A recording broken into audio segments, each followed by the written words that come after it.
Hi, I'm Adrian Hayes and I'm speaking from the village of Num at 1500 metres in the highlands of Nepal.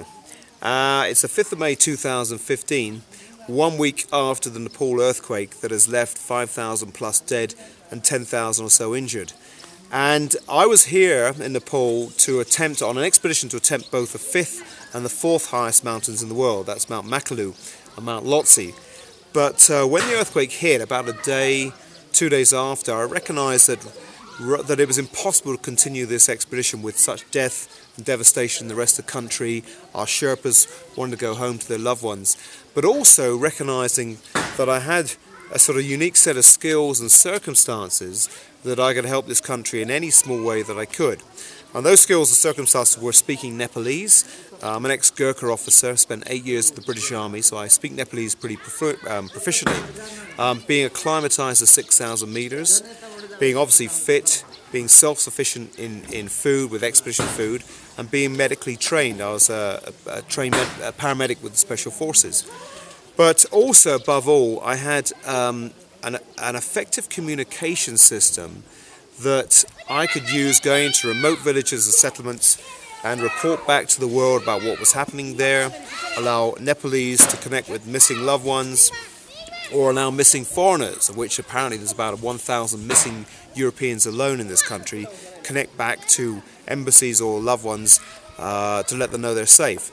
And this communication system, kindly supported by Thuraya, who sponsors my expedition, and have now moved on to being sponsors or supporters of what is a personal quest, humanitarian quest. Firstly, the Thuraya XT phone. This phone has been fantastic. It's lightweight, it's simple to use, it's pretty much like any smartphone you use at home, but with a great reception. And I think it's quite ironic, even the Nepalese army, who landed in a helicopter one day, couldn't get any reception on their systems, asked me could I use the Thuraya XT to connect with their headquarters.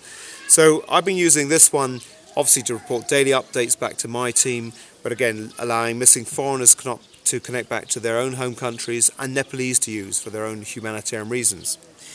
Secondly is the Thuraya IP Plus, and this is the system that I've been able to use to send this whole powerful story back to the world, with videos, with pictures, with updates and so on.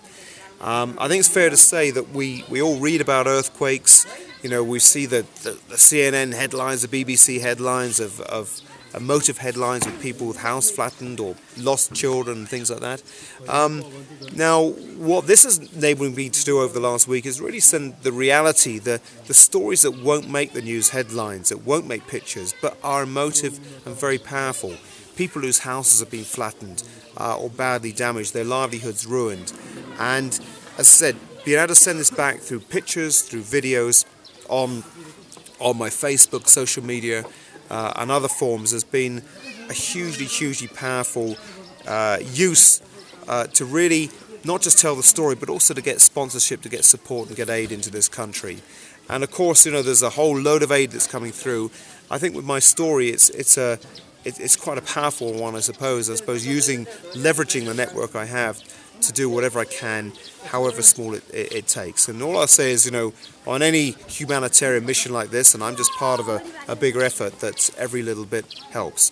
Nepal is a country that's very dear to me, obviously from my army days, but also from coming here on many expeditions. And if I could do anything in any small way, then it's been well worth it. And thanks very much to Thuraya for their support on both my expedition and now the humanitarian mission for making this possible. Thank you.